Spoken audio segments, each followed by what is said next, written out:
할 내용은요. 제목부터 아주 저는 개인적으로 잘 지었다고 생각합니다. 한번 읽어볼까요? 중요한 것은 꺾이지 않는 마음, 희망. 멋있지 않습니까? 중요한 것은 꺾이지 않는 마음, 희망. 오늘 복음을 관통하는 말씀입니다. 말씀은 아니죠. 제가 지은 제목인데, 이 말이 얼마나 중요한지 거듭거듭 나오거든요. 한번 보시면 좋을 것 같습니다. 먼저 오늘 복음을 보려면요. 약간 예수님의 상황을 좀 알 필요가 있습니다. 그래야 오늘 복음이 좀 보이거든요. 오늘 복음의 예수님의 상황은요. 순환하시기 직전입니다. 그러니까 예수님 돌아가시기 직전입니다. 그러니까 예수님은 이 순간에 알고 계셨죠. 미리 알고 계셨습니다. 뭘? 당신이 죽을 거라는 걸 미리 알고 계셨습니다. 더 나아가서 예수님이 돌아가시면은 그것을 봤던 제자들이 실망 혹은 절망에 빠질 거라는 걸 예수님은 아셨죠. 더 나아가서 예수님 돌아가시고 부활하셔서 승천하시고 난 다음에 도 예수님을 죽음으로 몰고 갔던 사람들, 그 세상은 그대로 있거든요. 그러니 제자들이 받을 박해라는 것도 예수님은 알고 계셨습니다. 이 모든 걸 알고 계셨죠. 그래서 돌아가시 직전에 미리 제자들에게 하실 말이 있으셨던 거죠. 그게 오늘 말씀입니다. 그리고 오늘 말씀엔 예수님이 이걸 얘기하시는 거죠. 희망. 내가 죽지만은 희망 잃지 마라. 제자들아, 실망스럽고 내가 죽는 거 이렇게 보고 절망스럽겠지만 희망 잃지 마라. 그리고 너희들 앞으로 박해도 좀 받을 텐데 절대로 희망 잃지 마라. 그런 의미에서 오늘 복음 말씀을 하신 것이죠. 오늘 복음을요, 그래서 찬찬히 한번 가보겠습니다. 찬찬히 한번 따라가 보죠. 축제 때 예배를 드리러로 시작하는데 20절에 축제 때, 이 축제가 뭐냐면 예수님께서 최후의 만찬을 이 축제 때 합니다. 그러니까 예수님이 진짜 죽을 때 얼마 안 되신 겁니다. 최후의 만찬이 얼마 안 남은 요 시점에 예수님께서 이제 쭉 상황 이야기 됩니다. 그리고 예수님이 말씀을 이렇게 시작하십니다. 예수님께서 그들에게 대답하셨다. 사람의 아들이 영광스럽게 될 때가 왔다. 영광스럽게 될 때가 언젠가요? 예수님이 십자가에서 돌아가실 때입니다. 혹은 부활하실 때죠. 어쨌든 예수님께서 돌아가실 때가 얼마 안 왔다라고 말씀을 하시면서 말씀을 떼십니다.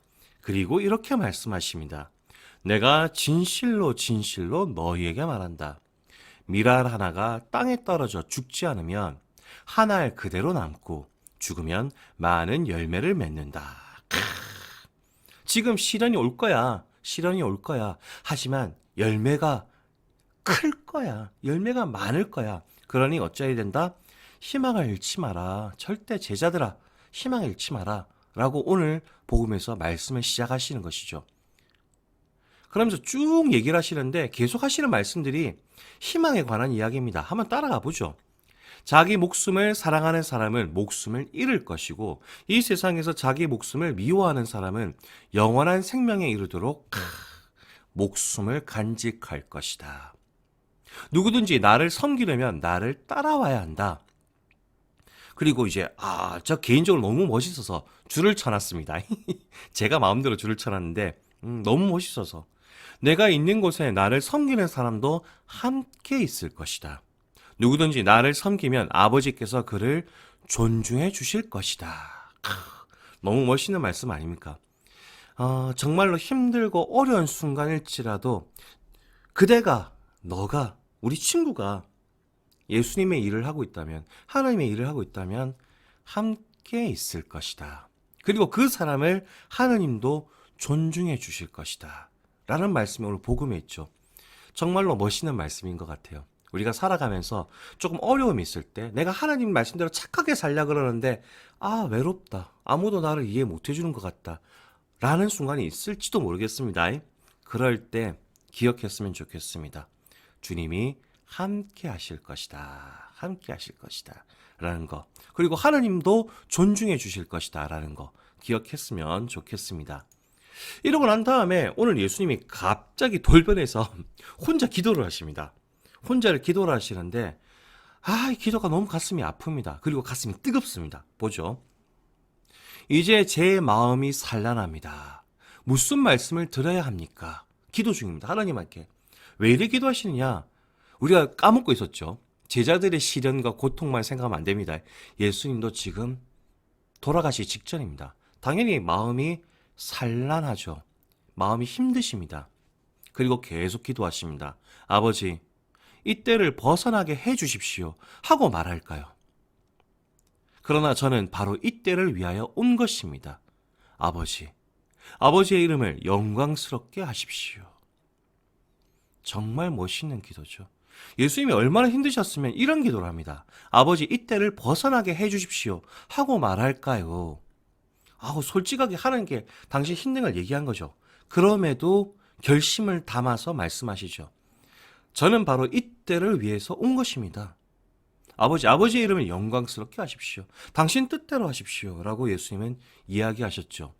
더 나아가서 이 기도를요, 혼자 하신 게 아닙니다. 골방에서 하신 게 아니라 제자들에게 말씀하시다가 그 자리에서 그대로 하나님께 기도하신 겁니다. 제자들 앞에서 하셨죠. 그러니 제자들에게 모범도 보여주신 겁니다. 시련 앞에서 이런 모습이어야 한다라는 걸 보여주신 것이죠. 그러자 오늘 복음에서 재밌는 게 나옵니다. 하늘에서 호응을 해줍니다. 하나님이 응답해 주십니다. 하늘에서 나는 이것을 영광스럽게 하였고 또다시 영광스럽게 하겠다라는 소리가 빠방 들립니다. 그 소리가 들리자 예수님이 이렇게 말씀하시죠. 그 소리는 내가 아니라 너희를 위하여서 내린 것이다. 하늘이 호응해 주셨죠. 그리고 예수님 응답 받으셨습니다. 하지만 이 응답 받는 장면을 제자들도 함께 봤죠. 그리고 그 제자들에게 말씀하신 겁니다. 봐라, 내가 이렇게 하니까 호응 받지? 너희들도 시련 앞에서 이런 모습으로 있으면 하나님께서 응답해 주실 것이다 라고 오늘 복음에서 말씀하신 것이죠. 정말로 뜨거워지는 장면 아니겠습니까? 그래서 아까 이 말씀이 핵심이라 그랬지 않습니까? 밀알 하나가 땅에 떨어져 죽지 않으면 한 알 그대로 남고 죽으면 많은 열매를 맺는다. 밑에 적으십시오. 별표 치셔도 좋습니다. 시련은 오겠지만 맺을 열매가 많다. 적으십시오. 이거 적어 두셔야 됩니다. 오늘 복음의 핵심이 이 말씀 안에 있고요. 그 뜻은 조금 풀이해보면 이렇습니다. 시련은 오겠지만 맺을 열매가 많다. 그러니 여러분 웃자야 된다. 희망을 잃으시면 절대로 안 된다. 라는 걸 기억하시면 좋겠습니다. 그래서 줄을 좀 이제 쳐봐야 될 것 같습니다. 제일 앞에 보면요. 주보의 제일 앞장입니다. 주보 제일 앞장. 요 그림 보이시죠? 요 그림 옆에 이렇게 글자들이 있습니다. 줄 그어 가시면 좋겠습니다. 마음이 산란하여 힘들어 하신 이유는 밀알이 땅에 떨어져 죽듯이 줄 그어 가십시오. 십자가 위에서 죽음을 받아들여야 하셨기 때문입니다. 예수님도 이제 돌아가시 직전이란 거죠. 하지만 예수님의 죽음이 가로치고요. 우리의 시련이. 예수님만 시련이 아니죠. 우리도 시련이 있습니다. 그리고 예수님은 우리들한테 모범을 보여주고 계신 겁니다. 예수님의 죽음이 가로치고 우리의 시련이 하나님의 영광으로 나아가는 길임을 아셨기 때문에 예수님께서는 그것을 기꺼이 받아들이셨습니다. 밑에 가로치시고요. 우리는 그것을 기꺼이 받아들여야 됩니다. 요걸 가로치고 적으십시오. 우리의 시련 또한 하나님의 영광으로 나아가는 길임을 알아야 하기 때문에, 그리고 예수님께서는 그것을 기꺼이 받아들이셨듯 우리도 기꺼이 받아들여야 됩니다. 왜? 그것이 하나님의 영광으로 가는 길이니까. 그래서 밑에 이것도 적으십시오. 오늘 조리의 제목이죠. 중요한 것은 꺾이지 않는 마음, 희망. 이 말을 괜히 하는 게 아닙니다. 중꺾마, 희망. 기억하시고 묵상하셨으면 좋겠습니다. 자, 요 정도까지 얘기하고 나면요.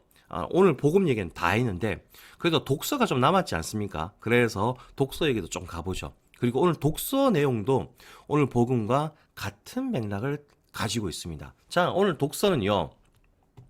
예레미야 예언자가 나옵니다. 예레미야 예언자는 옛날에 말씀을 드렸는데 기억나십니까? 이분의 별명이 있다고. 이분의 별명은 눈물의 예언자라는 별명을 가지고 있습니다. 이분이 왜 눈물의 예언자냐? 이분은요. 이스라엘 민족의 나라였던 남유다와 북이스라엘이 망할 것이다. 왕국이 망할 것이라는 걸 예언한 사람입니다. 그러니 사람들이 어떻게 했습니까? 밉죠. 망할 거란 얘기를 자꾸 하고 있으니 밉죠. 그래서 실제로 예레미야 예언자는 슬프게도 사람들의 미움 때문에 암살을 당하셨던 예언자입니다. 그러니까 되게 슬픈 예언자죠. 그런데 이분이 멸망만 얘기한 게 아니죠. 희망도 얘기하셨습니다. 근데 새로운 희망을 얘기하셨습니다. 이스라엘 민족들이 원하던 부귀영화가 아니라 다른 희망을 얘기하거든요. 그게 어떤 거냐? 오늘 일독서 내용입니다. 그대로 나와 있습니다. 먼저 오늘 일독서 이렇게 시작합니다. 32절에 그들은 내가 저희 남편인대로 이스라엘 민족의 남편 같은 존재인 하느님이도 내 계약을 깨뜨렸다. 이게 멸망의 이유죠. 그리고 난 다음에 하나님에 대해서 쭉 나오는데 정말로 하나님이 따뜻합니다. 한번 이 따뜻함을 느끼면서 가보죠. 나는 그들의 가슴에 내 법을 넣어주고 그들의 마음에 그 법을 새겨주겠다. 그리하여 나는 그들의 하나님이 되고 그들은 나의 백성이 될 것이다. 여기서 포인트가 뭐냐면요. 나는입니다. 나는.